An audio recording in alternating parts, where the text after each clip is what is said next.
Adventurers, attention! Fall in for Adventure Parade!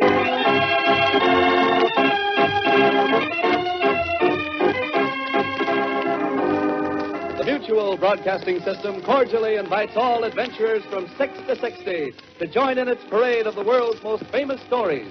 Stories of action, mystery, and adventure. And here is your host and storyteller, the leader of Adventure Parade, Roger Elliott. Thank you, George Hogan, and hello, adventurers. This week we're going to try something new on Adventure Parade. Instead of telling a story in 5 chapters, I'm going to tell you 5 individual stories by the same author, the late Ernest Thompson Seton, one of the founders of the Boy Scouts of America.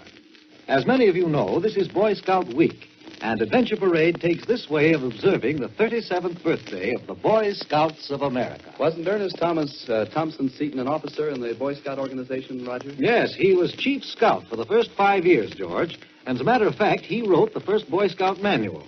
And I might add that even while he was helping the Boy Scout movement get started, Mr. Seton was writing some of the wonderful adventure tales you're going to hear this week, which are true, you know, actual things that he observed and recorded as a naturalist. Well, they say truth is stranger than fiction. That's right, George. And I think our adventurers will agree when they hear today's story by Ernest Thompson Seton. It's the story of a horse, and the title is Coley Bay, Outlaw.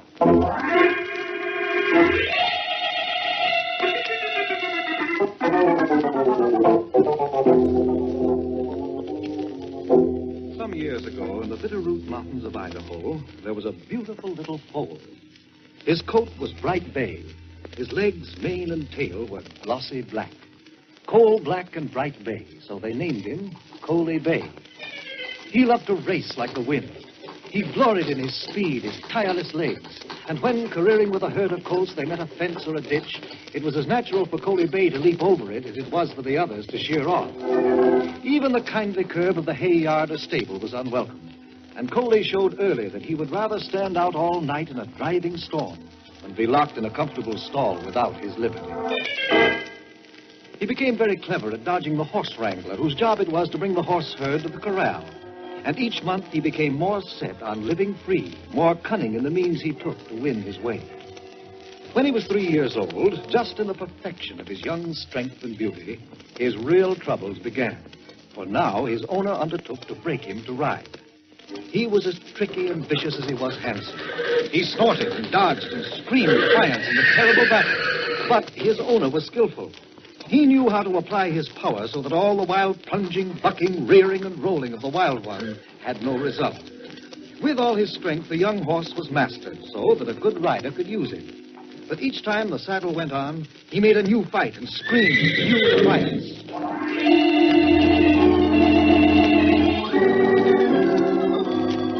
For a week, he was ridden each day, and not once did he buck. He had reformed. But the last day, he came home lame. So Coley Bay was turned out to pasture. 3 days later, he seemed all right. He didn't balk the saddle, but within 5 minutes, he went lame as before. Again, he was turned out to pasture, and after a week, saddled, only to go lame again.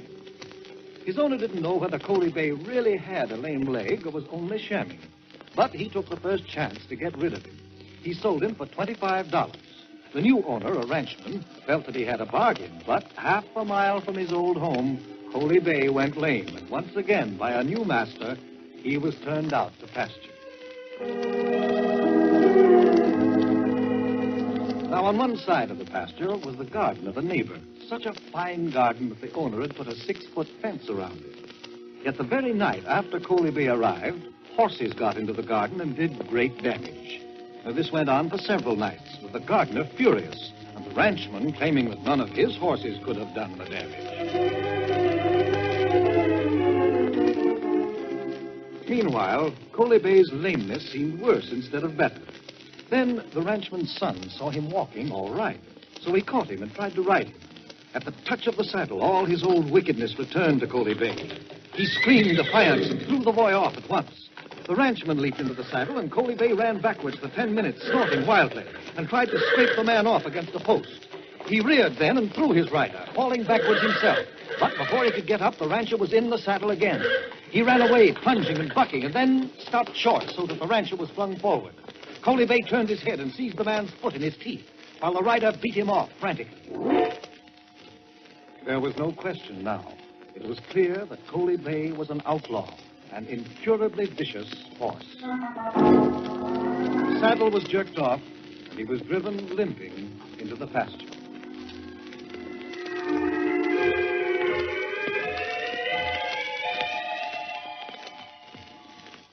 That same night, the raids on the neighboring garden began again, and the two men quarreled over it again. To prove the innocence of his horses, the ranchman asked that the gardener sit up with him and watch. That night, as the moon shone brightly, they saw not all the horses, but Coley Bay alone, walking straight up to the fence, leap over it, and proceed to gobble the finest things he could find. There was no trace of a limp about Coley Bay now. He walked leisurely about among the fine vegetables, choosing the best.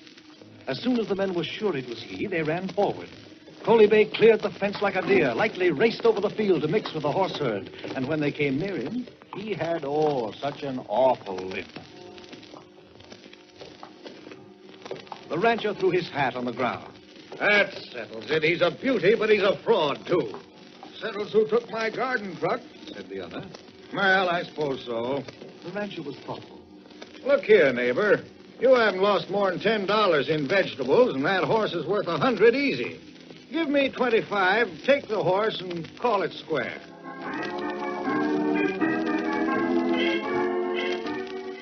And thus the thing was settled. The rancher, being a horse trader, said nothing about Coley Bay being vicious as well as cunning. But the gardener soon found out the very first time he tried to ride him that the horse was as bad as he was beautiful.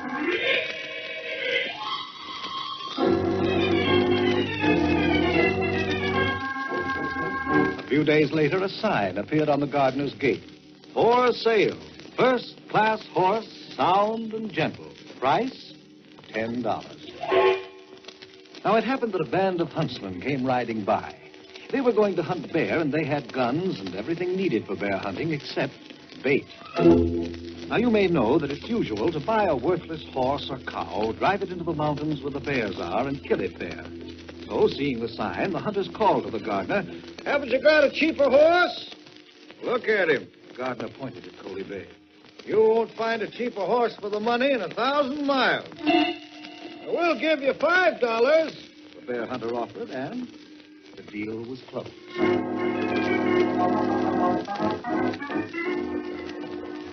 As they rode on, the hunters discussed the peculiarities of the outlaw horse. Coley Bay, as though to emphasize their conversation, limped dreadfully on the trail. Once he tried to go back, but he was easily turned by the man behind him. His limp grew worse until it was really painful to see him. That limp ain't no fake, the head guide remarked. I know horses, and that one's got some deep-seated trouble.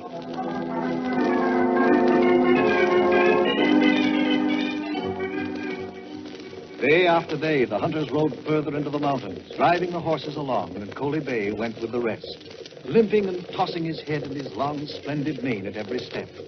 The road grew harder as it rose, and a very bad bog had to be crossed one day. Several horses were mired in it. As the men rushed to the rescue, Coley Bay saw his chance for escape. He wheeled in a moment and turned himself from a low-headed, limping, sorry, bad-eyed creature into a splendid, high-spirited horse.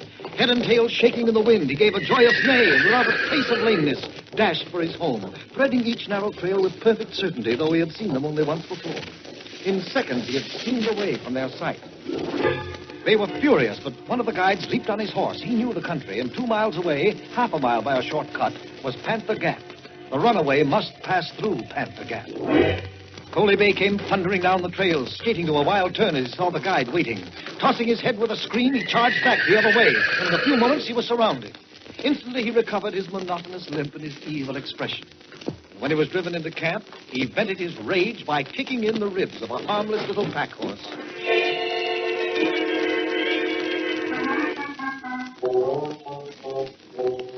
They had reached bear country now, and Coley Bay himself had settled his fate by being caught by a trick. Now he was so wild they dared not even go near him. So two of the guides drove him toward a distant glen where bears abounded.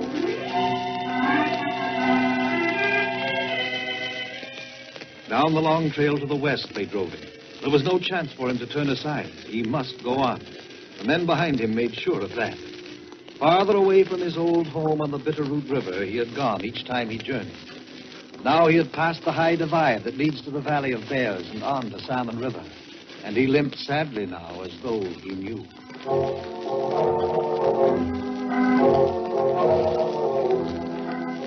The men behind followed the glossy figure, like hangmen in the death caravan of a nobleman condemned. Down the narrow trail till it opened into a little beaver meadow with rich, rank grass. A mountain stream with winding bear paths up and down the waterside. There they stopped, letting Coley Bay go ahead. When he was out in the middle of the meadow, one of the men gave a short, sharp whistle. Instantly, Coley Bay was alert. He turned, noble head erect, nostrils flashing. A shot rang out. The great horse wheeled and dashed away. The marksman had missed. Away he went at his famous best, not homeward this time, but down the unknown western trail, trumpeting his defiance, swinging to the pine woods even as the guide tried to reload. And so he went till the dwindling pines gave place to scrub cedars, and these in turn were mixed with sage, and onward still, till the faraway flat plains of the Salmon River were about him. On and on, tirelessly pounding, through the canyon of the mighty Snake River, and up again to the high, wild plains where the fence is unknown, till moving specks on the far horizon caught his eager eyes. And he lifted up his voice and called to them, the long bugling neigh of his kindred. And when the night came down on the purpling plain, his place was with the wild herd, as one who, after many a long journey in the dark, has found his home.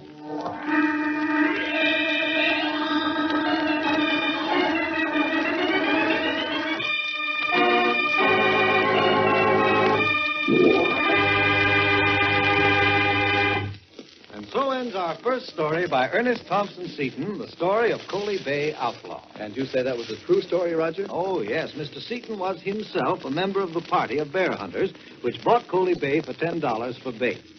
Oh, but now I see our time's up, so until tomorrow, so long. So long, Roger. We'll all be listening tomorrow, same time, same station, for another true story by Ernest Thompson Seton on Mutual's Adventure Parade.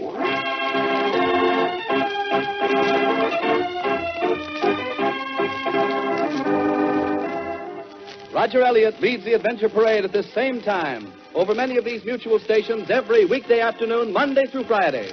Be sure to listen for the world's most famous stories of action, mystery, and adventure on Adventure Parade.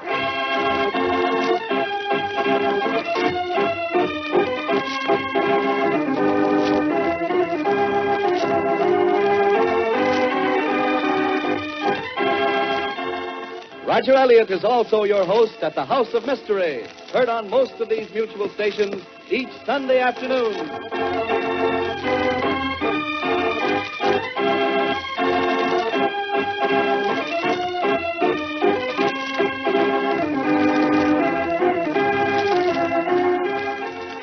Adventure Parade is produced and directed by Robert and Jessica Maxwell.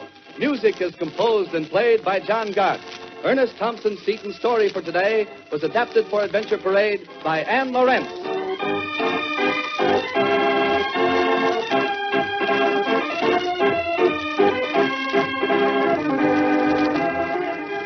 This is the Mutual Broadcasting System.